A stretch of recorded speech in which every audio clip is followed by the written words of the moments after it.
అందరికీ నమస్తే. Welcome to shadow legends special programme. ఈరోజు మనతో ఒక లెజెండ్ ఉన్నారు. ఎందుకంటే ఆయన నిజంగానే లెజెండ్. చాలా చిన్నప్పటి నుంచి ఎన్నో కష్టాలు ఎదుర్కొని కష్ట నష్టాలను ఓర్పుతో ఓర్చుకొని ఒక వ్యక్తి కాదు వ్యవస్థగా మారి కొన్ని వందల మందికి ఉపాధి కల్పిస్తూ ఈరోజు రియల్ ఎస్టేట్ రంగంలో ప్రముఖుడిగా వెలుగొందుతున్న వ్యక్తి ఆయన. తన సంస్థ పేరునే ఇంటి పేరుగా మార్చుకొని డాక్టర్ బిరుదు పొంది ఇప్పుడు రియల్ ఎస్టేట్ రంగంలో అగ్రగామిగా దూసుకుపోయేందుకు తెలంగాణ రాష్ట్ర రాజధాని హైదరాబాద్లో కూడా తన శాఖలను విస్తరిస్తూ 10 మందికి ఆదర్శంగా నిలుస్తున్నారు. జయవిలాస్ని డెవలపర్స్ అధినేత కుంచపు రాంబాబు ప్రస్తుతం మన షాడో స్టూడియోలో ఆయన ఉన్నారు. ఆయనతో మాట్లాడి ఆయన జీవన గమనం ఎలా సాగుతా ఉంది, ప్రస్తుత ప్రభుత్వ విధానాల ఫలితంగా రియల్ ఎస్టేట్ పై ఎలాంటి ప్రభావం చూపెడతా ఉంది అడిగి తెలుసుకునే ప్రయత్నం చేద్దాం. ముందుగా రాంబాబు గారు, షాడో తరఫున మీకు నమస్కారం అండి. నమస్తే. మీరు ఈరోజు గెస్ట్గా వచ్చినందుకు, మా స్టూడియోకి వచ్చినందుకు మీకు ముందుగా షాడో తరఫున మీకు అభినందనలు అండి. ఫస్ట్ షాడో ఛానల్ సిఓ గారికి, అట్నే షాడో ఛానల్ సిబ్బందికి, ప్రేక్షకులకు ప్రతి ఒక్కరికి నమస్కారాలు. ఓకే రాంబాబు గారు, మీరు జేవిడి రాంబాబు అంటే చాలా ఫేమస్. కానీ మీరు రియల్ ఎస్టేట్ రంగంలో రాకముందు మీ యొక్క జీవితాన్ని గమనిస్తే చాలా ఇంట్రెస్టింగ్ విషయాలు తెలిసాయి. అంటే జనరల్గా ఖమ్మంలో టాక్ ఉంది, అంటే కమ్యూనిస్టుల జిల్లా ఖమ్మం జిల్లా. ఖమ్మం జిల్లాలో కమ్యూనిస్ట్ ఉద్యమాల్లో బాగా తిరిగిన వాళ్ళు తర్వాత క్యాపిటలిస్టులుగా మారి పెద్ద పెద్ద వ్యాపారాలు చేయటం, గొప్ప స్థాయికి వెళ్ళటం చాలా చరిత్ర చెప్తా ఉంది. ఇన్ ద సేమ్ టైం మీరు కూడా, మీ బ్యాక్గ్రౌండ్ కూడా కమ్యూనిస్ట్ ఉద్యమం నుంచి ప్రారంభమైందని మేము విన్నాం. నిజమేనండి? నిజమేనండి. ఎక్కడ మీరు అంటే కమ్యూనిస్ట్ పార్టీలో ఎక్కడ పనిచేశారు, ఏంటి మీ ప్రస్థానం ఏంటి, అసలు మీ యొక్క పుట్టిన ఊరు కానీ మీ బ్యాక్గ్రౌండ్ కానీ ఒకసారి మా ప్రేక్షకులకు చెప్పండి. తప్పకుండా సార్. మాది తీగల బంజర్ అనేది ఒక గ్రామం, చిన్న గ్రామం, కొంజర్ల మండలం, ఖమ్మం జిల్లా అండి. నేను ఇంటర్ చదువుతూ మధ్యలో బ్రేక్ అయ్యి కమ్యూనిస్టు ఉద్యమాల్లో పాల్గొనటం జరుగుతూ ఉండేది. ఆ తర్వాత నా మ్యారేజ్ తర్వాత మళ్ళీ నేను మా నాన్నగారితో కలిసి కాంట్రాక్టర్ వర్కులు చేస్తూ, సివిల్ వర్కులు చేస్తూ ఉండేవాడిని. అలా నాన్నగారు చనిపోయిన తర్వాత రియల్ ఎస్టేట్ సివిల్ కాంట్రాక్టర్ వర్కులు చేస్తూ ఉండేవాడిని. మన తెలంగాణ ప్రకటించినప్పుడు రియల్ ఎస్టేట్ రంగానికి పూర్తి బ్రేక్ పడి కాంట్రాక్ట్ వర్క్లు ఆగినప్పుడు మళ్ళీ వచ్చి ఊళ్ళో, హైదరాబాద్ నుంచి వచ్చి ఊళ్ళో ఉన్నాను. అదే టైంలో కొంతమంది గిరిజనులు వలస కూలీలుగా జీవిస్తున్న వాళ్ళు ఒక పోడు భూములు కొట్టుకొని అక్కడ ఏదో చిన్న వివాదాలు వస్తే నేను వచ్చానని తెలిసి ఊళ్ళోకి నా దగ్గరకు వచ్చి వాళ్ళ పరిస్థితి చెప్తే వాళ్ళందరికీ ఎల్లన నగర్ గ్రామం అనే నామకరణం చేసి ఒక గ్రామాన్ని నిర్మించి ఆ ఉద్యమంలో ఒక 5 సంవత్సరాలు పోరాడి ఒక 500 కుటుంబాలకు 2000 ఎకరాల భూమి పంచడం జరిగింది.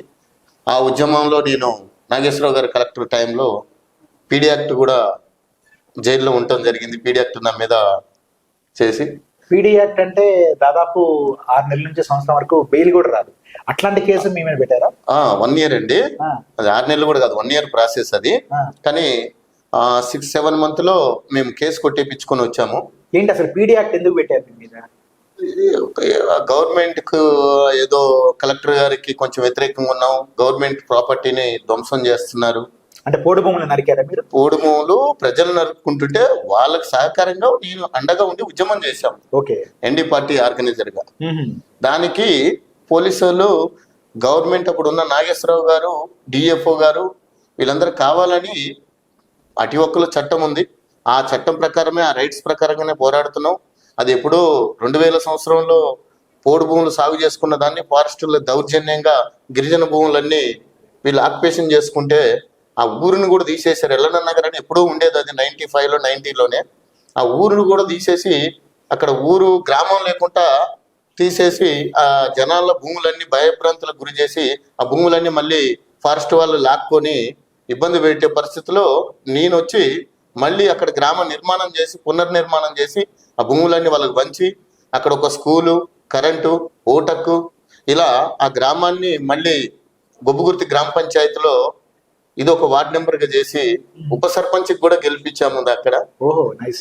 తర్వాత మళ్ళీ పార్టీకి రాజీనామా చేసి మళ్ళీ రియల్ ఎస్టేట్ రంగంలోకి రావడం జరిగింది 2016లో. అయితే నాకు ఒకటి చెప్పండి, మీరు పీడీ యాక్ట్ ఉన్నప్పుడు మీరు దాదాపు ఒక సంవత్సరం దగ్గరగా జైల్లో ఉన్నట్టుంది మీరు. అవునండి, 7 నెలలు. ఏ జైల్లో ఉన్నారు? ఆ జైలు అనుభవం ఏంటి అసలు? చర్లపల్లి జైల్లో ఉన్నాము. ఆ జైలుకి వెళ్ళిన తర్వాత కూడా ఎప్పుడో 1980లో ఖైదీలకు ఒక మాన్యువల్స్ ఉంటుంది. అదే మాన్యువల్స్ ప్రకారంగా చర్లపల్లి జైల్లో పైన సిబ్బంది ఆ మాన్యువల్స్ ప్రకారంగానే ఇస్తే అప్పుడు 1975-80లో లీటర్ పాలు 1 రూపీ నుంచి 2 రూపీస్ ఉంది. అదే మాన్యువల్స్ అదే రేటు ప్రకారంగా ఇప్పుడు పాల ప్యాకెట్ పంపిస్తే ఇప్పుడున్న పాల ప్యాకెట్ వచ్చేసి దాదాపు 40 రూపీస్ 30 రూపీస్ ఉంది. దాన్ని జైలు సిబ్బంది ఏం చేయాలో అర్థం కాక ఖైదీలకు నీళ్ళ చాయ్ ఇస్తున్నారు. ఎందుకు ఇలా జరుగుతుంది అని చెప్పి ఒక జైలర్ని అడుగుతా నేను.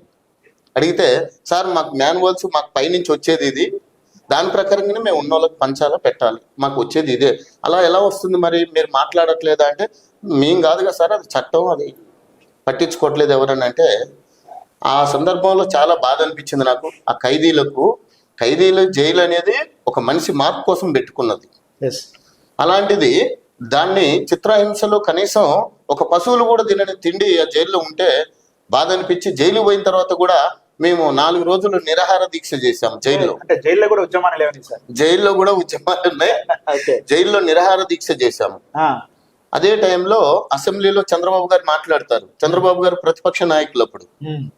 చంద్రబాబు గారు మాట్లాడతారు, ఈ చర్లపల్లి జైల్లో ఇట్లా మాన్యువల్స్ ఉంది, ఇలా ఖైదీలు ఇలా ఇబ్బంది పడుతున్నారు, వాళ్ళకు ఆహారం అనేది చాలా దారుణమైన పరిస్థితిలో ఉంది, కాబట్టి దాని మాన్యువల్స్ మార్చాలి, దాని రేట్లు పెంచాలి. ఇప్పుడున్న నిత్య సరుకులు రేట్లు అన్ని పెరిగినాయి కాబట్టి నిత్యావసరాల సరుకులన్నీ కూడా ఆ నిత్య సరుకుల రేట్లు మనం కూడా మాన్యువల్ పెంచి ఖైదీలకు అందియాలా అని చెప్పి అసెంబ్లీలో ఆ రోజు చంద్రబాబు గారు కూడా మాట్లాడతారు. మీడియం బాబురావు గారు వచ్చారు జైలుకు. మా ఇట్లా ఉద్యమకారులు జైల్లో నిరాహార దీక్ష చేస్తున్నారు అని చెప్పి మాకు మా వాళ్ళ మూలకత్తుకు వస్తే తెలిసింది, వాళ్ళని మేము చూడాలని చెప్పి జైలుకు మీడియం బాబురావు గారు, తమ్మినేని గారు, కోటి రంగారావు గారు, గాదే మాధవ్ రెడ్డి గారు వీళ్ళందరూ వచ్చి మమ్మల్ని పరామర్శించి మూలకత్తు పెట్టి మరి పరామర్శించి వచ్చారు. అంటే అప్పటి వరకు జైల్లో చాలా దుర్భరమైన పరిస్థితులు ఉండేవి ఖైదీలకు. 10 మందికి 1 లీటర్ పాలు రావాల్సింది వీళ్ళు దాని 100 ml పాలు పంపిస్తున్నారు. అప్పుడు నుంచి కొద్దిగా దాని మాన్యువల్స్ పెంచారు. మీరు జైల్లో 6 నుంచి 8 నెలలు ఉన్నా అని చెప్తున్నారు కదా. చర్లపల్లి జైలు అంటే చాలా మంది సెలబ్రిటీస్, పొలిటీషియన్స్ కూడా ఉంటారు కదా. మీరున్న టైంలో మీకు ఎవరైనా అట్లా తారసపడడం జరిగింది? చాలా మంది అండి. మేము ఉన్నది పీడీ యాక్ట్ అంటే డిటెన్యూ బ్యారక్ అని ఉంటది. అది కలెక్టర్ గారి నిర్బంధం. అది అసలు జైల్లో పెట్టకూడదు, కలెక్టర్ గారి నిర్బంధం అనేది. సెక్యూరిటీ పర్పస్ పీడీ యాక్ట్ కూడా డిటెన్యూ బ్యారక్ అని జైల్లోనే ఒక రూమ్స్ కడతారు, దాంట్లో మమ్మల్ని పెట్టడం జరుగుతుంది. అదే టైంలో ఓవైసీ అక్బరుద్దీన్, ఫైల్ మనోళ్ళు, ఫైర్ నడుస్తుంది అక్బరుద్దీన్ మీద అటాక్ చేసిన టీం ఉంది కదా, వాళ్ళు కూడా వస్తారు. ఫైల్ మనోళ్ళు వస్తారు. వాళ్ళకి జైల్లో సెక్యూరిటీ లేక వాళ్ళని కూడా మా బ్యారక్ పక్కనే ఇంకో బ్యారక్ లో వాళ్ళని కూడా ఉంచుతారు. తర్వాత లైబ్రరీ ఉంటది అక్కడ. ఆ లైబ్రరీకి డైలీ మేము వెళ్ళి బుక్స్ చదువుకోవడం జరుగుతుండేది. అక్కడ పరిటాల రవి గారు, గణేష్ గారు కలవటం జరుగుతుంది. ఇంకా చాలా మంది ఉన్నారు. సరే, రకరకాల వాళ్ళు వీళ్ళని ఇంటం వరకే మన పని ఏంటో మనం బుక్స్ చదువుకోవటం.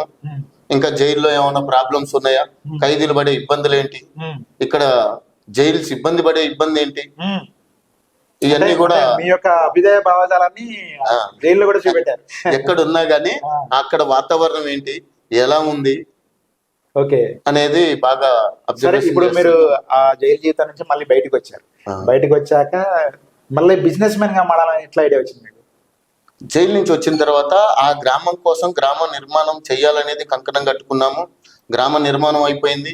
అక్కడ ఓటక్కి ఇప్పించాము, ఒక స్కూల్ శాంక్షన్ చేయించాము, వాళ్ళందరికీ భూములు పంచాము, ఆ భూమి మీద ఒక హక్కు వచ్చేలా చేశాము. ఒక గ్రామ నిర్మాణం అయిపోయింది. ఆ తర్వాత మళ్ళీ నేను పార్టీకి రాజీనామా చేసి మళ్ళీ నేను బిజినెస్ లోకి రావాలనుకున్నాను.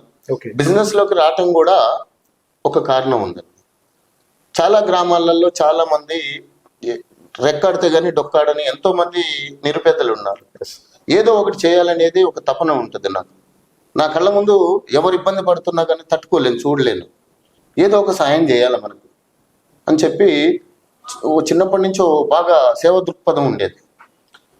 ఇదే ఆలోచనలో మళ్ళీ బిజినెస్ లాంచ్ ఒక బిజినెస్ ఏదో ఒక బిజినెస్ చేయాలి నేను.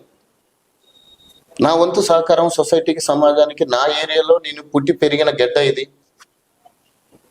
ఈ చుట్టుపక్కల గ్రామాలకు ఏదో ఒక నా వంతు సహకారం చేయాలనే ఉద్దేశంతో నేను మళ్ళీ రియల్ ఎస్టేట్ రంగాన్ని ఎంచుకున్నాను. నేను ఇంతకుముందు సివిల్ కాంట్రాక్టర్ ఉండేవాడిని. ఓకే. వెంచర్స్లో డెవలప్మెంట్, వేరే వెంచర్లో అప్పుడు తెలంగాణ రాకముందు మనం ఉమ్మడి ఆంధ్రప్రదేశ్ ఉన్నప్పుడే కొన్ని వర్కులు చేస్తూ కొంత మార్కెటింగ్ ఈ అనుభవాలు ఉన్నాయి. ఆ అనుభవాలతో రియల్ ఎస్టేట్ రంగంలోకి వచ్చి కంపెనీ ఓపెన్ చేయడం జరిగింది. అది మన ఖమ్మంలోనే ఓపెన్ చేశాను. ఓపెన్ చేసిన కానించి మంచి రెస్పాండ్ ఉంది. అలానే బిజినెస్ కూడా మంచిగా నడుస్తూ వస్తుంది. నాకు వచ్చే లాభంలో నా ఫ్యామిలీ ఖర్చుల మందం ఉంచుకొని ఆ కంపెనీలో నేను ఒక కార్యకర్తగా ఉండి నాకు వచ్చే ప్రతి రూపాయిని కూడా గ్రామాలకు డొనేషన్ చేయటం, ఎవరైనా చనిపోయినా, ఎవరైనా హాస్పిటల్లో ఉన్నా, ఎవరైనా పిల్లల ఫీజు కట్టలేకపోయినా, అయ్యా మేము గుడి కట్టుకుంటున్నాం అంటే ఆ గుడికి మనం ఆర్థిక సాయం చేయటం.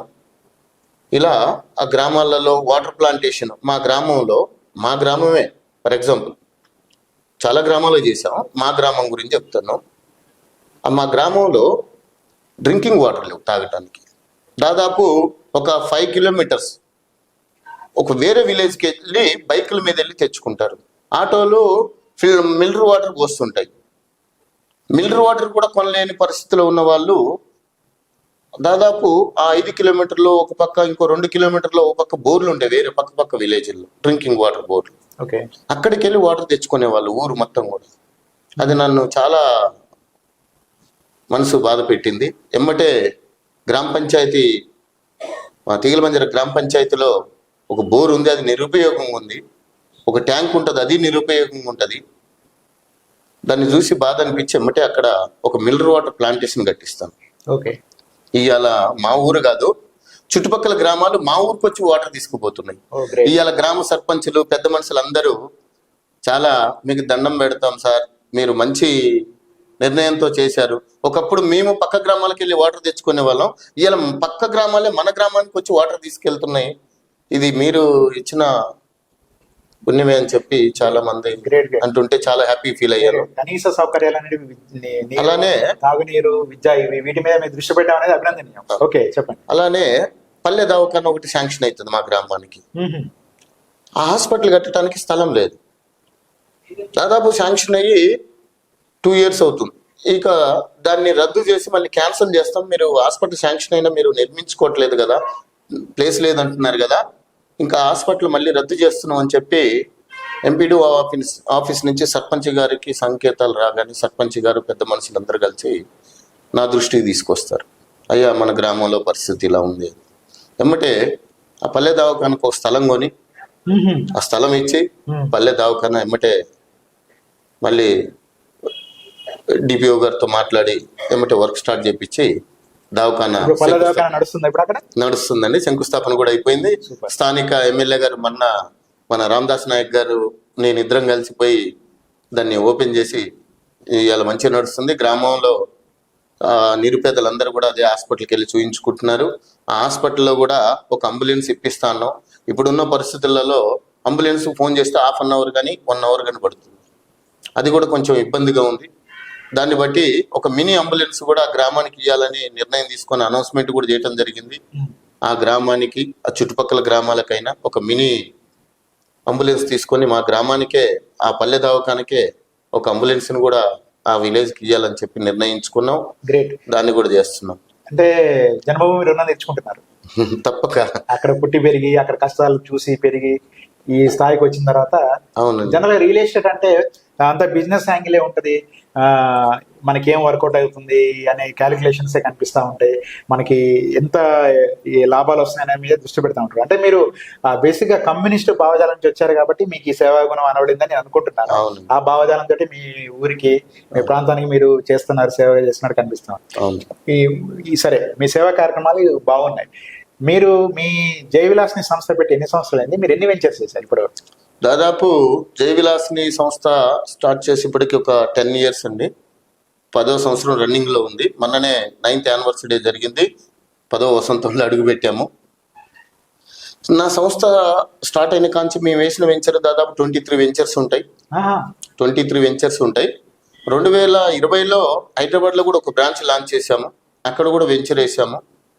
నేను వేసే ప్రతి వెంచర్ కూడా స్టార్టింగ్ లో ఉన్న కస్టమర్ నుంచి ఈ రోజు వరకు కూడా మమ్మల్ని ఫాలో అవుతారు. ఎక్కడ చిన్న ఎలిగేషన్ ఉండదు. మేమేదో బిజినెస్ చేయాలి, డబ్బులు సంపాదించాలని ఆరాటం పడి చేసేది కాదు ఇది. ఒక 10 మందికి ఉపాధి హామీని ఇవ్వాలి, మనం ఒక 10 గ్రామాలకు అండగా ఉండాలి అనే ఉద్దేశంతో ఈ వ్యాపారాన్ని చేసుకుంటూ పోతాం. మాకు హంగులు ఆర్భాటాలు ఏదో కోట్లు సంపాదించాలనేది ఏముండదు. 10 మంది బతికేయాలనే ఒక ఉద్దేశంతో ఈ సంస్థను నడుపుతూ, ఈ సంస్థలో నా టీంతో పాటు నేను ఒక టీం సభ్యుడిగా కార్యకర్తగా పనిచేస్తుంటాను. సహజంగా రియల్ ఎస్టేట్ లో చాలా తక్కువ మందిని చూస్తూ ఉంటాం. ఇట్లాంటి కొంచెం సేవా గుణం ఉండడం తక్కువ ఉంటుంది కదా. ఎందుకంటే రియల్ ఎస్టేట్ అంటేనే అదొక పెద్ద గ్యాంబ్లింగ్ వ్యాపారం అంటారు. ఉన్నాయి లేనట్టు, లేని ఉన్నట్టు చెప్పి దాన్ని కస్టమర్ని ఆకర్షించి చేయటం. అట్లాంటిది మీరు మీ వెంచర్స్ మొదటి నుంచి ఇప్పటి వరకు కూడా మీ కస్టమర్స్ మిమ్మల్ని ఫాలో అవుతున్నారంటే చాలా గొప్ప విషయం అది. నాకు ఇంకొకటి చెప్పండి, మీరు చేసిన సేవా కార్యక్రమాలని చూసి మీకు డాక్టరేట్ కూడా వచ్చిందని కూడా విన్నాం. అది ఎట్లా వచ్చింది? సోషల్ సర్వీస్ యాక్టివేట్లో ఒక మార్షల్ ఆర్ట్స్ లో నేను ఒక సభ్యుడిని. ఇట్నే ప్రోగ్రాంలలో వాళ్ళు మేము కలిసాము. తర్వాత నేను తెలంగాణ స్టేట్ గా నన్ను ఒక సభ్యుడిగా తీసుకున్నారు. మార్షల్ ఆర్ట్స్ లో న్యూ మార్క్స్ కుంకుపో అని చెన్నై గ్రాండ్ మాస్టర్ గారు, తర్వాత నరేష్ గారు, ఇట్లా చాలా మంది సుమన్ గారు, చాలా ప్రముఖులు ఉన్నారు. ఇలాంటి సభ్యులు ఉంటారు. వీళ్ళందరితో పాటు నన్ను తెలంగాణ రాష్ట్రానికి అధ్యక్షుడిగా వాళ్ళు చేసే ఈ సేవా దృక్పథాలు ఇవన్నీ చూశారు. కొన్ని ఇవి న్యూస్ కటింగ్, పేపర్ కటింగ్లు ఇవన్నీ చూసి నన్ను కూడా వాళ్ళ న్యూ మార్క్స్ కుంకుపు ఆర్గనైజర్ లో తెలంగాణ రాష్ట్రానికి నన్ను ప్రెసిడెంట్ చేస్తూ, తర్వాత ఒక ప్రెసిడెంట్ చేసిన తర్వాత ఒక 1 సంవత్సరం తర్వాత ఏమో డాక్టరేట్ వాళ్ళు కానించి ఇవ్వటం జరిగింది. ఒక యూనివర్సిటీ ఉంటుంది యుఎస్ యూనివర్సిటీ నుంచి ఒక డాక్టరేట్ ఇవ్వటం జరుగుతుంది. ఓ గ్రేట్. మీ దగ్గర ఇంకొక విషయం కూడా మీ ఆఫీస్ లో వాళ్ళు చెప్తా ఉంటే మీ దగ్గర ప్రతిరోజు కూడా లంచ్ టైంలో మీ దగ్గర మీ స్టాఫ్ కానీ ఆ టైంలో ఉన్న వాళ్ళందరికీ కూడా మీరు భోజనం పెడతా ఉంటారట కదా. ఇది ఎప్పటి నుంచి చేస్తున్నారు? సరే, నేను ఇందాకనే చెప్పాను సంస్థ ఉద్దేశం ఏంటి అనేది. ఇప్పటి నుంచి కాదు, మేము కంపెనీ ఓపెన్ చేసినప్పటి నుంచి స్టిల్ నౌ ఈ రోజు వరకు కూడా ఇంకా కంటిన్యూ నడుస్తూనే ఉంటది. ఇక్కడ బ్రాంచ్ లో ఒక 100 మంది, హైదరాబాద్ బ్రాంచ్ లో ఒక 100 మంది, రోజుకు 200 మెంబర్స్ డైలీ భోజనాలు. మా స్టాఫ్ కావచ్చు, మా ఆఫీస్ భోజనం టైంలో వచ్చిన వాళ్ళు కావచ్చు, ఎవరైనా కావచ్చు. ఓకే. ఎప్పుడు కిచెన్ లో 3 మనుషులు ఉంటారు. ఎప్పుడు ఒక 100 మందికి భోజనం ఉంటది. డైలీ 100 మంది భోజనం చేయాల్సిందే. ఈ ఖమ్మం బ్రాంచ్ కానీ హైదరాబాద్ బ్రాంచ్ కానీ ఈ 2 బ్రాంచీలలో కూడా ఎవ్రీడే 200 మెంబర్స్ భోజనాలు ఉంటాయి. ఓకే. మరి మీరు చేసేదేమో వ్యాపారం, మీ కోనేమో సామాజిక కోణం ఉంది. మరి మీకు ఎట్లా ఇది వర్కౌట్ అవుతా ఉంది? వ్యాపారం కూడా సామాజిక కోవలోనే చేస్తున్నాం సార్. వ్యాపారాన్ని వ్యాపారంగా చేయట్లేదు. మాది ఎప్పుడు సామాజిక కోవే. మేము చేసే వ్యాపారం కూడా సామాజిక కోవే. ఓకే. అంటే మీరు అన్నారు ఇందాక రియల్ ఎస్టేట్ లో చాలా కొంత ఫ్రాడ్ నడుస్తుంటది కదా, లేని ఉన్నట్టు. రియల్ ఎస్టేట్ లో కూడా ఇవాళ మాకు ఒక బ్రాండ్ గా రావటం మేము కారణాలు ఏంటంటే, రియల్ ఎస్టేట్ అంటే ఫ్రాడ్ కాదు, నమ్మకమైన సంస్థలు కూడా ఉంటాయి అనేది నిరూపించాం మేము. ఓకే. ఇవాళ మేము వేసిన వెంచర్లలో ఎక్కడ చిన్న కస్టమర్కి ఒక్క ప్లాట్ డిస్టర్బ్ కూడా ఉండదు. ఒక్క కస్టమర్ డిస్టర్బ్ కూడా ఉండదు ఒక్క ప్లాట్ దగ్గర. దాదాపు 23 వెంచర్స్ అంటే కొన్ని వేల ప్లాట్లు. అటెండర్ల నుంచి విఐపీల దాకా, ఆటో డ్రైవర్ నుంచే పెద్ద పెద్ద వ్యాపారస్తుల వరకు అందరు మా దగ్గర ప్లాట్లు కొన్నారు. Okay. Police department, revenue department, Panchayati Raj శాఖ డిపార్ట్మెంట్, రాజకీయ నాయకులు, చాలా మంది ఇలా చెప్పుకుంటూ పోతే మా దగ్గర చాలా మంది ఉన్నారు. ఓకే. మీ క్లయింట్స్, కస్టమర్స్ ఎక్కడ ఎవరితో చిన్న డిస్టర్బ్ ఉండదు. మళ్ళీ ప్లాట్ కొనాలనుకుంటే మమ్మల్ని ఫాలో అవుతారు. సార్ కొత్త వెంచర్ ఎప్పుడు వస్తుంది, ఎక్కడేస్తారు, ఈసారి మాకు మళ్ళీ దాంట్లో కూడా ఒక ప్లాట్ తీసుకోవాలా అంటే ఒకసారి కొన్న కస్టమర్ మమ్మల్ని ఫాలో అవుతుంటారు. మేము ఒక వెంచర్ వేసామంటే మ్యాప్ మీద అయిపోతుంది అది. అది ఒక నమ్మకం. మేము కూడా అది నిలబెట్టుకుంటున్నాం. అంటే నేను ఒక వెంచర్ వేస్తున్నాను, అతను ఎన్నో కష్టాలు పడి రూపాయి మెట్టుగడ ఒక ప్లాట్ కొంటున్నాడు. ఎందుకు? అతని జీవితం దాని మీద ఆధారపడి ఉంటుంది, ఆ ఫ్యామిలీ జీవితం. ఆర్థికంగా ఎదగాల, రేపు పిల్లల ఎడ్యుకేషన్ కావచ్చు, పెళ్లిళ్ళు కావచ్చు, సమాజంలో డబ్బు లేకపోతే ఏది ముందు పోయే పరిస్థితి లేదు. ఓకే. మనిషి జనాభా ఎలా పెరుగుతుందో దానికి తగ్గట్టు అవసరాల ఖర్చులు కూడా అంతే పెరుగుతున్నాయి. ఒకప్పుడు ఎడ్యుకేషన్ ఫీజు ఏంటి ఇవ్వాలి ఏంటి సార్? అవును. ఒకప్పుడు మనం ఒక ఫ్యామిలీ 1 month కుటుంబం గడవాలంటే 10,000 ఉంటే సరిపోతాయి అనుకునేవాళ్ళు. అవును. ఇవాళ ₹1,00,000 సరిపోవట్లేదు. అవును. అంటే ప్రతి ఒక్కరు కూడా రూపాయికి రూపాయి మెట్టి కట్టాలి. అన్ని వ్యాపారాలు స్మార్ట్. రియల్ ఎస్టేట్ కంటే పెద్ద ఫ్రాడ్ ఏంటంటే వ్యాపారాలు కానీ చిట్టీలు కానీ ఇవన్నీ కూడా ఇలాంటి సంస్థలన్నీ కూడా ఐబీలు పెట్టి ఎత్తేసినాయి. రకరకాల కాన్సెప్ట్లు పెట్టి అవును. జనాల దగ్గర డబ్బులు లాగి ఎత్తేసినాయి. ఇంకా విలువైందే పెట్టుబడి ఏదన్నా ఉంది అంటే అది భూమి మీదనే. ఓకే. ఆ భూమిని నమ్ముకున్న ప్రతి ఒక్కరు కూడా ఇవాళ లక్షాధికారి కోటీశ్వరులు అయ్యారు. ఫర్ ఎగ్జాంపుల్ సార్, నేను సంస్థ స్టార్ట్ చేసి 10 సంవత్సరాలు. 10 సంవత్సరాలప్పుడు మా పాప 10 years. మా పాప నేను వేసిన వెంచర్లో అక్కడక్కడ 2 ప్లాట్లు ఉంచుకుంటుంటాను ఓకే. పిల్లల కోసం. ఇవాళ 10 years మా బాబుకు 20 years అండి. ఇవాళ 2 ప్లాట్లు అమ్మి ఈఎస్ డాక్టర్ చదివిస్తున్నాను. గ్రేట్. ఆ 2 ప్లాట్లు లేకపోతే నా పాప ఈఎస్ వెళ్ళదు, అక్కడ డాక్టర్ చదవలేదు. అవును. అంటే ప్రతి ఒక్కరిది కూడా, నాదే కాదు, ప్రతి ఒక్క కస్టమర్ కూడా ఒక ప్లాట్ కొన్నాడంటే ఎన్నో హోప్స్ ఉంటాయి. కానీ అలాంటిది ఏదైనా జరిగితే వాళ్ళ జీవితాలు చిందరవందరం అవుతుంది. ఓకే. రాంబాబు గారు, అది జరగకుండా వాళ్ళకి సెక్యూరిటీగా ఉంటుంది. అవును. నేను వేసే ప్రతి వెంచర్ కూడా నేను రూపాయికి అమ్మితే అది ₹5 అవుతుంది. ఒక నమ్మకంతో మా సంస్థకు వస్తారు. అవును. సరే, ఇవన్నీ బాగానే ఉన్నాయి. రాంబాబు గారు, మీ మీద మీ సన్నిహితులు కానీ మిమ్మల్ని చాలా క్లోజ్గా ఫాలో అయ్యే వాళ్ళు కానీ ఒక కంప్లైంట్ చెప్పారు. ఏంటంటే జేవిడి రాంబాబు సాయం చేసే చేతికి వెన్నుముక ఉండదు, ఆయన దగ్గర ఆ టయానికి డబ్బులు ఉన్నా లేకున్నా ఎవరైనా ఏదైనా సాయం కావాలని అడిగితే మాత్రం తట్టుకోలేడు, చేసేస్తా ఉంటాడు, ముందేనక ఆలోచించకుండా చేసేస్తా ఉంటాడు. ఎట్లా సాధ్యం? అది నాకు మీకు ఇంత ముందు కూడా చెప్పాను. చిన్నప్పటి నుంచే సేవా దృక్పథంతో వచ్చిన వాడిని నేను. నా ముందు ఎవరైనా ఇబ్బంది పడుతుంటే తట్టుకోలేను. మీరు అన్నది వాస్తవాలు. ఇది చాలా మంది ఇలా సాహసంగా చెప్పుకుంటారు నా గురించి. నా దగ్గర డబ్బులు లేకపోయినా అప్పు చేసి సాయం చేస్తుండేవాడిని. ఒకరోజు ఒక సంఘటన జరిగింది. ఒక బాబు ఏదో మందుకు బానిసై ఒక గ్రామంలో 2 కిడ్నీలు పోతాయి అతనికి. తను బ్రేక్ అయినాయి 2 కిడ్నీ. తను బతికేయాలంటే కాస్ట్లీ కల్లా ట్రీట్మెంట్ కావాలి. ఆ కుటుంబానికి అతను ఒక్కడే వారసుడు. అతనే ఆ కుటుంబానికి పెద్ద దిక్కు. కొంచెం మధ్యలో తిరుగుడుకు అలవాటు పడి మందుకు బానిసయి తాగి అలా అయిపోయారు. తిరిగారు వాళ్ళు, హాస్పిటల్స్ తిరిగారు, నాయకుల దగ్గర తిరిగారు, చాలా మంది దగ్గర తిరిగారు. వాళ్ళకి ఎక్కడ సాయాలు కానీ ఆర్థిక సాయాలు కానీ పోనీ వాళ్ళకు ఒక సపోర్ట్ ఇచ్చిన వాళ్ళు కానీ ఎవరు లేరు. ఫ్యామిలీ ఏడ్చుకుంటూ ఎవరో చెప్పారో తెలియదు, ఆఫీస్కి వచ్చారు ఏడ్చుకుంటూ. అబ్బాయిని తీసుకొని సిలిండర్ పెట్టుకొని ఇట్లా పట్టుకొని అబ్బాయి పేషెంట్ని కూడా పట్టుకొని వచ్చారు ఆఫీస్కు. వచ్చి బోర్ను అని ఏడ్చేసరికి నా కళ్ళమ్మ నీళ్ళు లాగలే, నేను ఏడ్చాను. ఆ టైంలో మాకు ఈ ధరణి వచ్చిన తర్వాత కొన్ని ప్రాబ్లమ్స్ వచ్చినాయి. పూర్తిగా రియల్ ఎస్టేట్ బంద్ అయింది. రకరకాల జీవోలు వచ్చినాయి. అప్పుడు టీఆర్ఎస్ గవర్నమెంట్లో పూర్తిగా బిజినెస్ బ్రేక్ అయ్యింది. అయినా సరే నా స్టాఫ్ రోజు 100 మంది భోజనాలు ఇవన్నీ పెద్ద భారం లాంటివి నాకు అయినా సరే నడుపుతూ ఉన్నాను. ఇలాంటి టైంలో ఇలాంటి కొన్ని సిచ్యువేషన్లు వస్తున్నాయి. మీకు ఒకటే చెప్తున్నా నేను, ఇది వచ్చింది. కళ్ళమ్మ నీళ్ళు వచ్చినాయి వాళ్ళని చూసేసరికి.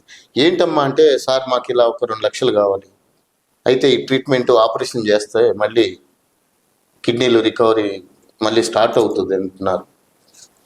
అంటే సరే ఓకే, ఎక్కడ హాస్పిటల్, డాక్టర్ ఎవరు, డాక్టర్ గారితో మాట్లాడి నేను ఇస్తానండి, మీరు ట్రీట్మెంట్ స్టార్ట్ చేయండి అని చెప్పి ఎమ్మటే తమ్ముడిని పంపించి ₹1,00,000 అక్కడ అడ్వాన్స్ కడతాము. డాక్టర్ గారు కూడా సార్ ఓకే సార్, మీరు చెప్పారు కదా ఓకే సార్ అంటాడు. అప్పటికప్పుడు ఆ ₹1,00,000 ఒక ఫ్రెండ్ని అడిగి తెప్పిస్తాను. గ్రేట్. ఆపరేషన్ సర్జరీ అయిపోయిన తర్వాత మళ్ళీ 2 లక్షలు అనుకున్నది అది 3 లక్షలు పోయింది హాస్పిటల్. వాళ్ళ దగ్గర ఏం లేవు ఇంకా. 3 లక్షలు మళ్ళీ 2 లక్షలు కూడా మనమే ఇచ్చాము. 3 లక్షలు ఇచ్చి అబ్బాయికి ఆపరేషన్ చేయించి సర్జరీ చేయించాము. ఇలా హ్యాపీగా ఫ్యామిలీతో ఉంటున్నాడు.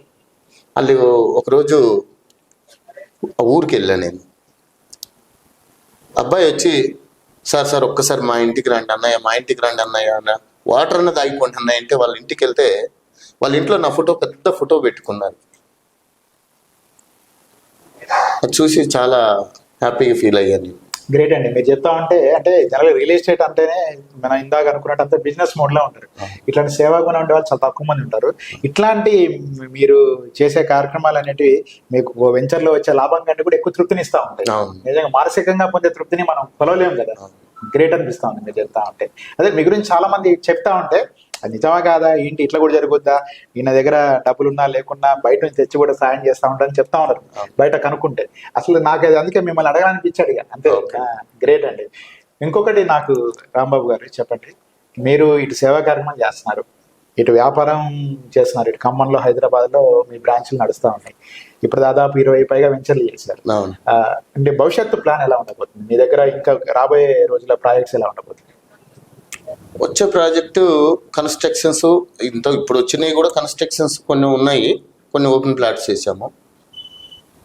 ఇంకా రాబోయే రోజులలో కూడా మంచి కన్స్ట్రక్షన్స్తో మంచి వెంచర్స్ ఇవ్వాలి.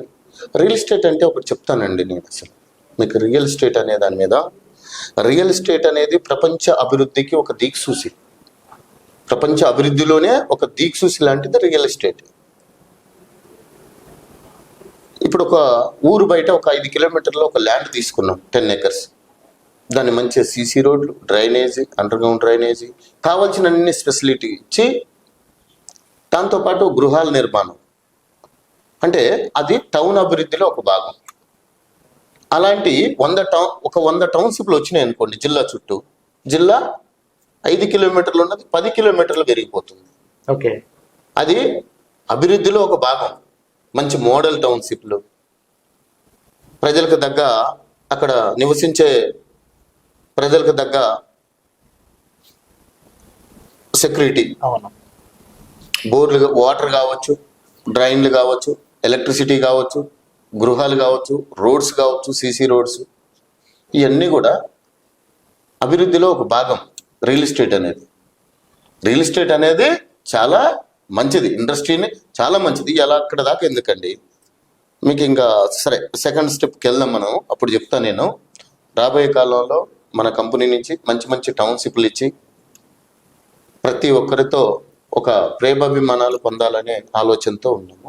తప్పకుండా చేస్తాం. రాంబాబు గారు, ఈ మధ్య ఖమ్మంలో వరదలు వచ్చినప్పుడు కూడా మీరు మీ జేవిడి తరఫున భారీ ఎత్తున సహాయం చేసినట్టు కూడా మేము న్యూస్లో చూసాము.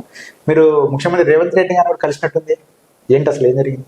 అయితేనండి, ఈ వరద బాధితుల మీదనే, ఈ వరద బాధితుల్ని పరిశీలించడానికి మన సీఎం రేవంత్ రెడ్డి గారు, గౌరవనీయులు రేవంత్ రెడ్డి గారు మన ఖమ్మం రావడం జరుగుతుంది. దాని మీద నాకు కూడా మన ఖమ్మానికి ఫస్ట్ ఎఫెక్ట్ ఇది. ఇంతకుముందు ఎప్పుడూ లేదు ఇంత దారుణమైన సిచ్యువేషన్. నేను కూడా, నా మనసు కూడా చాలా బాధ అనిపించింది. ఏదో ఒకటి చేయాలనుకున్నాను. అదే టైంలో రేవంత్ రెడ్డి గారు వచ్చారు. మన ఖమ్మంలో బీద వాళ్ళు ఉన్నారు, ధనికులు ఉన్నారు. ఆ ధనికులు కొంచెం మనిషికో చెయ్యేసి సాయం చేసే గుణం ఉండి మనిషికో చెయ్యేస్తే మన ఖమ్మానికి ఎంత పెద్ద ఆపత వచ్చినా మనమే దాన్ని ఆర్థికంగా నిలబెట్టుకోగలం. దాన్ని కదిలియటం కోసం ప్లస్ నా వంతు సాయం నేను చేయాలనే ఉద్దేశంతో వరద బాధితులకు డొనేషన్ చెక్ అందించడం జరిగింది. ఓకే, మన కలెక్టర్ గారు ఉన్నారు, రేవంత్ రెడ్డి గారు ఉన్నారు, మన గౌరవనీయులు పొంగులేటి శ్రీనివాసరెడ్డి గారు ఉన్నారు, మినిస్టర్ గారు. వీళ్ళందరి సమక్షంలోనే పొంగులేటి గారి క్యాంప్ ఆఫీస్లోనే కలెక్టర్ గారి చేతికి ఇవ్వడం జరిగింది. ఓకే, సీఎం గారు నాకు ఇస్తే మళ్ళీ సీఎం ఫండ్ నా సీఎం అకౌంట్లో పోతాయండి, మన కలెక్టర్ గారికి ఇవ్వండి, కలెక్టర్ గారి అకౌంట్లో నుంచి వరద బాధితులకు వెళ్తుందని చెప్పి కలెక్టర్ గారి చేతికి అందించడం జరుగుతుంది. గ్రేట్, చాలా హ్యాపీ ఫీల్ అయ్యారు. నేను అనుకున్నదే సక్సెస్ అయింది. నేను ఆ రోజు డొనేషన్ ఇవ్వటం తెల్లారి నుంచి చాలా మంది ముందుకు వచ్చి వాళ్ళు కూడా ఫస్ట్ డొనేషన్ మందే. అది చూసిన తర్వాత అందరూ తెల్లారే మార్నింగ్ నుంచి చాలా మంది, కొంతమంది దాతలు వచ్చి అందరూ డొనేషన్ చేయటం జరుగుతుంది. చాలా హ్యాపీ ఫీల్ అయ్యాను. అదే కాకుండా మళ్ళీ మేము పర్సనల్గా కూడా చెద్దర్లు, దుప్పట్లు, కొంతమంది భోజనాలు నైటు మీ సామాజిక బాధ్యతగా. ఓకే, మాది వాటర్ ట్యాంక్ ఉంటుంది ఒకటి ట్యాంక్. ఆ వాటర్ ట్యాంకర్ కూడా 2 days వరద తగ్గిన తర్వాత బురద వండు కడగటానికి కూడా రోడ్లు, కొంతమంది మనకు కస్టమర్స్, టీచర్స్ వీళ్ళందరూ ఉంటారు, వాళ్ళకు కూడా ట్రాక్టర్లు పంపించి ట్యాంకర్లని ఆ ఒండు మొత్తం క్లీన్ చేపించడం అయింది జరిగింది. గ్రేట్ అండి. మీరు ఇందాక మాటల్లో ఒక మాట అన్నారు, గత ప్రభుత్వంలో ధరణి వల్ల చాలా ఇబ్బందులు పడ్డామని చెప్పారు. అసలు ఏంటి ధరణి అంటే? ఒక భూతం లాగా కనబడింది. రియల్ ఎస్టేట్ కుప్పకూలిపోవడానికి ధరణి ప్రధాన కారణం అని అందరు చెప్తున్నారు. అసలు ధరణి వల్ల ఎలాంటి నష్టాలు జరిగాయి అంటారు? ఒక రియల్ ఎస్టేట్ అధినేతగా ఉన్నారు మీరు. ఈ ధరణి అనేది భూతం లాగా కాదండి, భూతమే అది. ఓకే. సరే, వాళ్ళు కూడా అది భూతం అనుకోలేదేమో. ధరణి పెట్టే వాళ్ళు కూడా ఇప్పుడు రాష్ట్ర పరిపాలన గవర్నమెంట్కు సీఎం గారు, ఇంకా మంత్రులు, ఎమ్మెల్యేలు, మినిస్టర్లు అందరూ ఉన్నారు. ఒక గవర్నమెంటే ధరణి అనే దాన్ని పాస్ చేసింది. పాస్ చేసే ముందు ఎంతోమంది మేధావులు ఉన్నారు వీళ్ళ మధ్యలో. మన మాజీ సీఎం కేసీఆర్ గారు కావచ్చు, ఐటీ మినిస్టర్ కేటీఆర్ గారు కావచ్చు, హరీష్ రావు గారు కావచ్చు, ఇట్లా చాలా మంది మేధావులు ఉన్నారు. ఇంకా ఆ చీఫ్ సెక్రటరీ అప్పుడున్న బీఆర్ఎస్ ప్రభుత్వంలో మంచి మంచి మేధావులు ఉన్నారు. మినిమం పరిశీలన చేయాలి. ధరణి అనేది మినిమం పరిశీలన చేయాలి. దాన్ని ఏమాత్రం అవగాహన లేకుండా, పరిశీలన చెయ్యకుండా దాన్ని ఒకేసారి వెబ్సైట్ని రాష్ట్రంలోకి వదిలారు. ఆ ధరణి వచ్చిన తర్వాత ల్యాండ్స్ రిజిస్ట్రేషన్ కావు, రిజిస్ట్రేషన్స్ అన్ని బ్రేక్ అయిపోతాయి, మధ్యలో వ్యాపారాలన్నీ అయిపోతాయి. సామాన్యుడు ఒక విలేజ్లో ఒక ల్యాండ్ అమ్ముకోవాలనుకున్నా కానీ అది అమ్మే పరిస్థితి ఉండదు, రిజిస్ట్రేషన్ అయ్యే పరిస్థితి ఉండదు. ఓకే. ఇట్లాంటి చాలా జనం ఇబ్బందులు పడ్డాయి ఉన్నాయి. దారుణమైన సిచ్యువేషన్లు కూడా కొంతమంది చనిపోయారు. నిన్న అసెంబ్లీలో మన పొంగులేటి గారు మాట్లాడింది అక్షరాల వాస్తవాలు. ఎవరు చనిపోయారు అనేది, కానీ కొన్నే తెలుసు. ఇంకా ఆయన గారికి కొన్నే తెలుసు. సొంత బీఆర్ఎస్ పార్టీ వాళ్ళు కూడా చనిపోయినాయి. అదే చెప్తున్నారు. నిన్న అసెంబ్లీలో చర్చలో కూడా బీఆర్ఎస్ పార్టీ ప్రజాప్రతినిధులు కూడా ధరణి బాధితులని కూడా చెప్తుంది, విన్నాను. నిజమేనా? వాస్తవాలు అవి. ఒక బీఆర్ఎస్ కార్యకర్తలు కాదండి, వాళ్ళ ఎమ్మెల్యేలు కూడా. నేను వెళ్ళాను సెక్రటరేట్కి, మన శ్రీనివాస్ గారు, ఆయన గారు కూడా మంత్రి అప్పుడు. నేను ఆయన గారి దగ్గరికి వెళ్ళాను. ఏమంటే ఇట్లా రైతుల దగ్గర ల్యాండ్ కొన్నాము, దాదాపు ఒక 20 కోట్లు కట్టి ఉంచాము మేము. రిజిస్ట్రేషన్కి వెళ్ళే టయానికి అది సైట్ ఎర్రర్ వస్తుంది ఆ ల్యాండ్ మీద. ఏంటి అని చూస్తే ఏదో కేసు ఉంది. ఆ కేసుకు ఇక్కడ ల్యాండ్కి సంబంధం లేదు. సర్వే నెంబర్ 1 కాబట్టి టెక్నికల్ ఇష్యూ మీద ఇట్లా వస్తుంది అంటున్నారు. అది ఏంటి దాని ప్రాబ్లం, ఎలా మేము బయటపడేదని అంటే, నా ల్యాండ్ కూడా ఎర్రర్లోనే ఉంది, ఏం చేయాలో నాకు అర్థం కావట్లేదు అని అంటాడు. ఒక మెజిస్ట్రేట్, మండల మెజిస్ట్రేట్ ఎంఆర్ఓ గారు, ఒక డిస్ట్రిక్ట్ మెజిస్ట్రేట్ కలెక్టర్ గారు, ఒక ఎంఆర్ఓ గారికి తెలియదు, కలెక్టర్ గారికి తెలియదు, ఆర్డీఓ గారికి తెలియదు. అసలు ఈ ధరణి అనేది ఎందుకు వచ్చింది, ఏంటి? అక్కడికి వెళ్ళి కలవండి, మాకేం తెలియదు అంటున్నారు. ఎంఆర్ఓ గారు ఆఫీస్కి వెళ్తే ఆర్డీఓ ఆఫీస్కి, తర్వాత కలెక్టర్ గారి దగ్గరికి వెళ్తే టైం పడుతుంది, ఇంకా ఆప్షన్స్ రాలేదంటారు. ఇలా 2 years అండి, 2 years. ఇంకా ఈ 2 సంవత్సరాలు 20 కోట్లు అక్కడ స్ట్రక్ అయిపోతే ఏం చేస్తాం మేము? రియల్ ఎస్టేట్ బిజినెస్ ఏంటి ఇప్పుడు మా పరిస్థితి? రియల్ ఎస్టేట్ బిజినెస్ అంటే ఏంటి? సొంతం మా ప్రాపర్టీ కాదు, మేము ఫ్యాక్టరీలో తయారు చేసేది కాదు. మేము ఒక రైతు దగ్గర పర్చేజ్ చేసి ఏదో 100 రూపాయలు లాభం చూసుకొని దాన్ని డెవలప్మెంట్ చేసి 100 రూపాయలు లాభం చూసుకొని అమ్మే వాళ్ళమే తప్ప ప్రొడక్ట్ మొత్తం మాది కాదుగా, ల్యాండ్ మొత్తం మా ఓన్ కాదుగా. ఎక్కడ వెంచర్ వేసినా ఎవరిదో ఒక ల్యాండ్ కొనాల్సిందే, అక్కడున్న మార్కెట్ రేటు కొనాల్సిందే, అక్కడున్న మార్కెట్ రేటుకి అమ్మాలి. మళ్ళీ దాన్ని డెవలప్మెంట్ వెంచర్ చేసి దాని మీద 100-200 లాభాలు, గజానికి 100-200 లాభాలు చూసుకుంటూ ఓ 10 మందికి ఉపాధిని హామీస్తూ చూపెడుతూ ఒక డెవలప్మెంట్ అభివృద్ధిలో, ఆ టౌన్ డెవలప్మెంట్ అభివృద్ధిలో ఒక భాగం అవుతాం. ఇలా నడుస్తూ ఉంటాయి. ఒకేసారి బ్రేక్ అయిపోతే ఎంతమంది ఉపాధి హామీ పొందే వాళ్ళు రోడ్డు మీద పడ్డారు. 100,000 కుటుంబాలు. మేము 20 కోట్లు స్టక్ అయిపోతే ఇవాళ తిరిగి దాన్ని ఆ లాస్ని మళ్ళీ పూడ్చుకోలేము. మార్కెట్ రేట్లో సంవత్సరానికి టౌన్లో, హైదరాబాద్ సిటీలో రేటు ఇంప్రూవ్మెంట్స్ పెరుగుతూనే ఉంటుంది. 2 సంవత్సరాలు ఆగిన తర్వాత రైతులు అడ్డం తిరిగి మాకు రేటు పెంచేయండి అని చెప్పంటారు. మళ్ళీ అక్కడ రైతులతో సమస్యలు. 2 years తర్వాత పోతుంది ఇది. ఈ 2 సంవత్సరాలు ధరణి అనే భూతం ప్రజానీకరణ మీద, వ్యాపారుల మీద, రైతుల మీద, సామాన్య రైతుల మీద, ఎంతో మంది మీద చాలా భారం పడ్డది. ఇప్పటికీ కొంతమంది ఇంకా రీసెంట్గా మొన్నటిదాకా కూడా కొంతమంది పాస్బుక్లు రావు. భూమి ఉన్నోడికేమో పాస్బుక్ రాదు, భూమి లేనివాడికి రికార్డు వస్తుంది. వాడు ఎప్పుడూ అమ్ముకుంటాడు, వాడి పేరు మీద పాస్బుక్ వచ్చింది.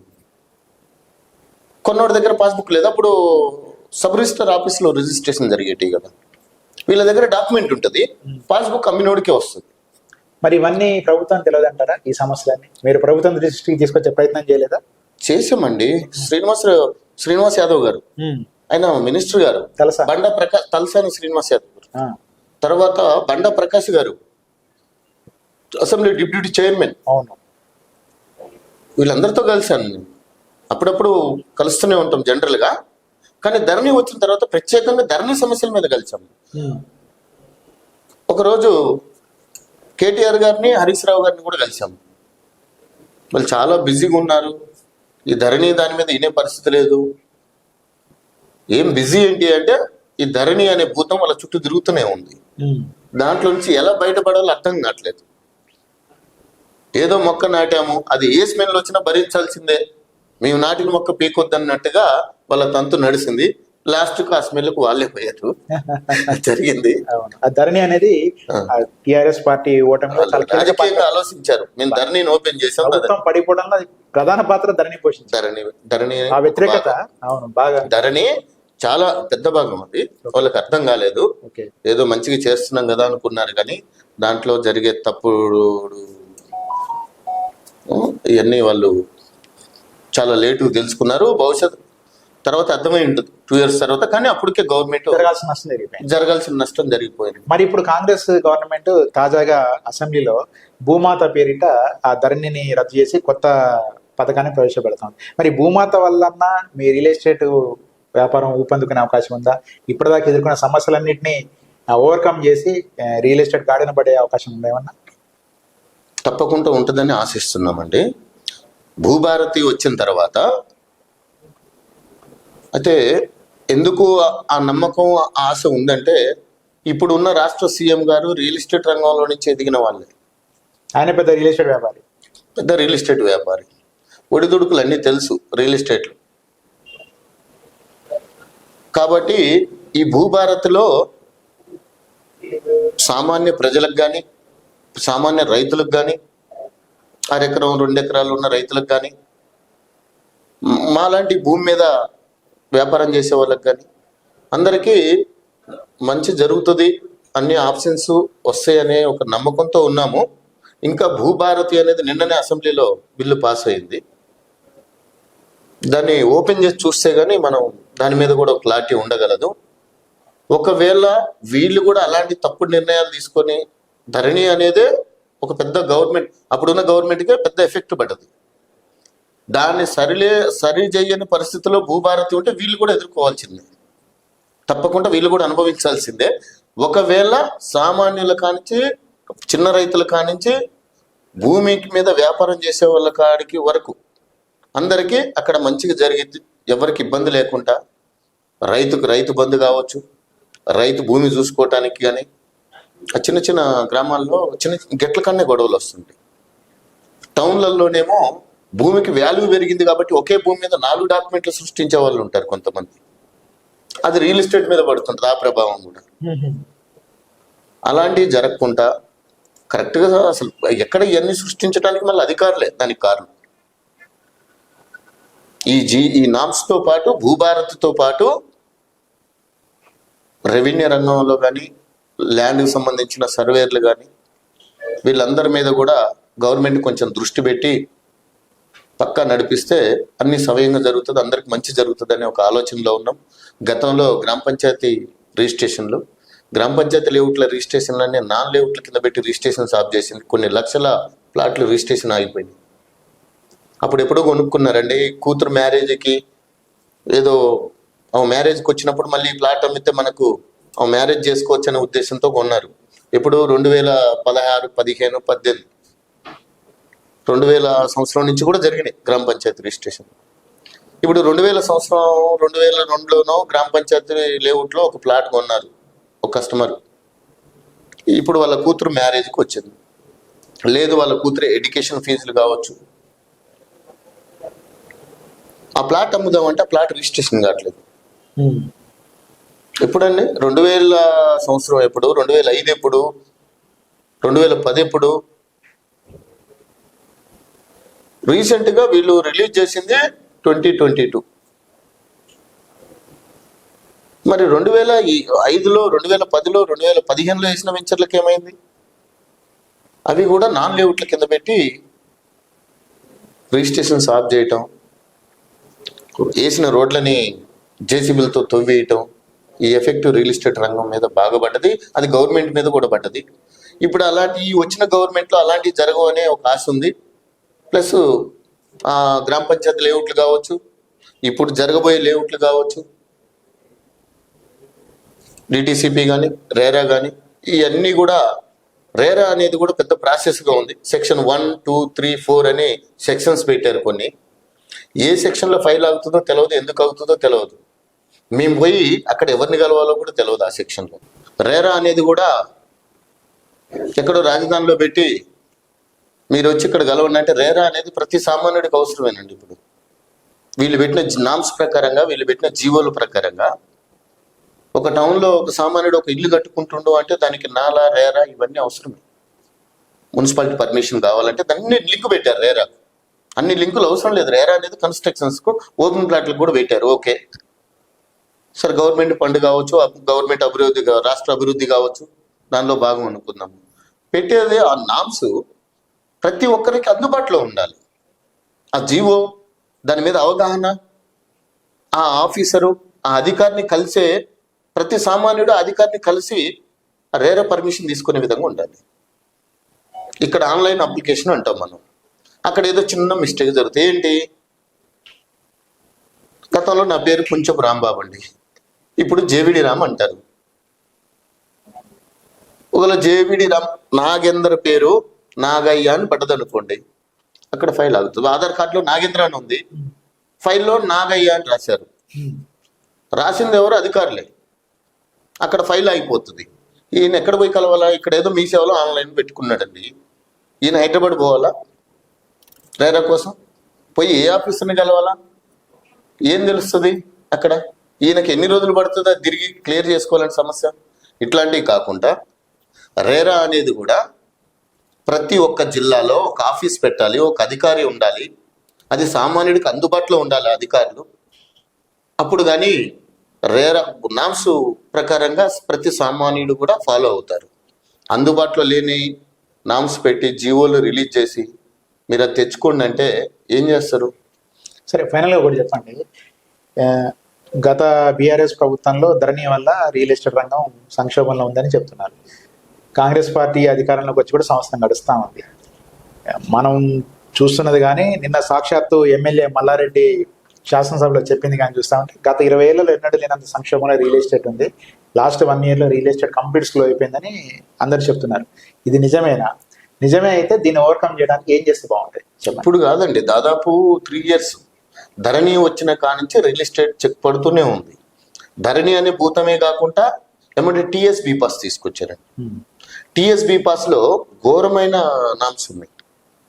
ఒక లేఅవుట్ వేయాలంటే ముందే దానికి గవర్నమెంట్ వాల్యూ ప్రకారంగా ఇంత ట్యాక్స్ వేస్తున్నారు, దానికి 11%. దానికి గవర్నమెంట్కి డిపాజిట్ చేయాలి టీఎస్బీ పాస్ నామ్స్లో లేఅవుట్కి వెళ్ళాలంటే.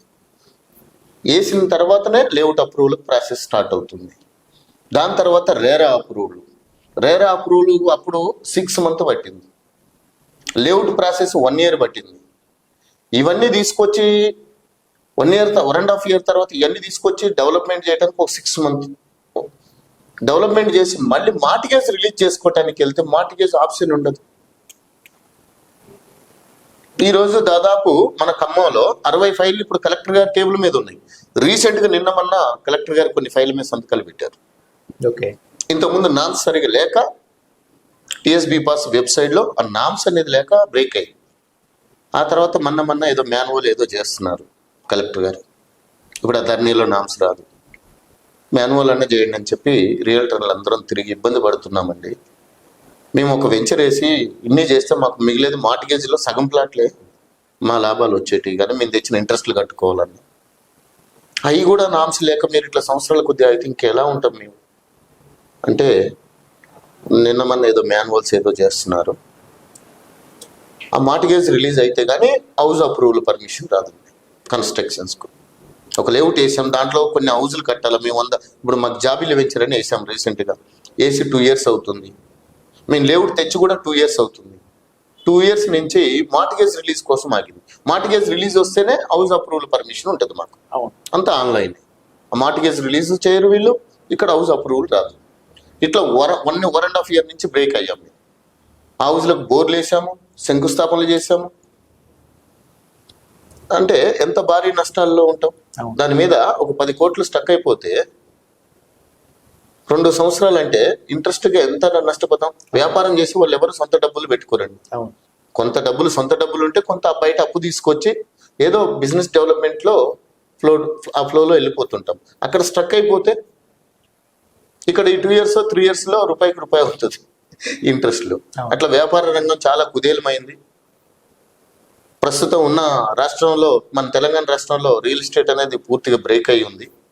దాన్ని ఈ గవర్నమెంట్లో అయినా, ఈ భూభారతి వచ్చిన తర్వాత అయినా రియల్ ఎస్టేట్ రంగం ముందుకు పోతుందని ఒక ఆశతో ఎదురు చూస్తున్నాం. ఎంతో మంది ఉపాధి హామీ పొందే వాళ్ళు ఇలా చాలా దారుణమైన పరిస్థితిలో ఉన్నారు. రియల్ ఎస్టేట్ రంగం ఇప్పుడున్న పరిస్థితుల్లో కొంచెం దారుణమైన పరిస్థితిలోనే ఉంది. అది రియల్ ఎస్టేట్ వ్యాపారం పడిపోలేదు, మన గవర్నమెంట్ల జీవోల వల్ల, వెబ్సైట్ల వల్ల, ధరణి, టీఎస్బీ పాసు, ఎల్ఆర్ఐసి మీద గవర్నమెంటే సుప్రీంకోర్టుకు పోయి స్టే తీసుకురావటం, ఇట్లా లేనిపోని అన్ని పెట్టి రియల్ ఎస్టేట్ రంగాన్ని పూర్తిగా బ్రేక్ అయ్యేటట్టు చేసింది కూడా గవర్నమెంట్, గత గవర్నమెంట్. ఇప్పుడు వచ్చిన గవర్నమెంట్ అన్నా తొందరగా దీన్ని క్లియర్ చేస్తుంది అనుకుంటూ నెలలు గడిచి 1 year గడిచింది. ఇప్పుడు కూడా ఇప్పుడైనా క్లియర్ చేస్తారనే ఆశతో ఉన్నాము. అయితే వీళ్ళ కొద్ది ప్రాసెస్ లేట్ అయింది అనుకుంటున్నాం మేము. ధరణి అనే వెబ్సైట్ మీద పూర్తిగా వాళ్ళు సర్వే చేసి అవగాహన తెచ్చుకొని దాన్ని మళ్ళీ జనం ఇబ్బంది పడకుండా భూభారతం తీసుకొస్తున్నాం అని చెప్పి ఇప్పుడున్న నాయకులు మన పొంగులేటి శ్రీనివాసరెడ్డి గారిని ప్రత్యేకంగా పర్సనల్గా కలిసి దీని మీద చర్చించడం జరిగింది. సరే 4 రోజులు లేట్ అయినా ఎక్కడ ప్రజలు ఇబ్బంది పడొద్దు, వ్యాపారులు ఇబ్బంది పడొద్దు అనే ఆలోచనతో ఎదురు చూసుకుంటూ ఆశతో ఉన్నాము. ఉంటాయి, రియల్ ఎస్టేట్కు మంచి రోజులు ఉంటాయి. Okay, right. మొత్తం మీద ఈరోజు మన షాడో లెజెండ్స్లో నిజంగా ఒక లెజెండ్తో మాట్లాడిన అనుభూతి కలిగింది. ఎక్కడో మారుమూల గ్రామంలో పుట్టి ఉద్యమాల్లో తిరిగి జైలు జీవితం అనుభవించి తిరిగి బయటకు వచ్చి తన స్వశక్తితో ఎదిగి వందలాది మందికి ఉపాధి కల్పించి ఇటు వ్యాపార రంగంలో అటు సేవా రంగంలో రాణిస్తూ అందరికీ ఆదర్శంగా నిలుస్తున్న జేవిడి రాంబాబు జీవితం కొత్తగా వ్యాపారంలోకి రావాలనుకునే వారికి, కొత్తగా ఏదైనా ప్రయత్నం మొదలు పెట్టాలనుకునే వారికి ఒక స్ఫూర్తిదాయకంగా నిలవాలని కోరుకుంటూ ఈరోజు ఈ ఇంటర్వ్యూకి మన స్టూడియోకి వచ్చిన రాంబాబు గారికి మరోసారి కృతజ్ఞతలు తెలుపుతూ థ్యాంక్ యూ సో మచ్ అండి. మరొక మంచి లెజెండ్ ఇంటర్వ్యూతో మళ్ళీ కలుద్దాం. Thank you. నమస్తే.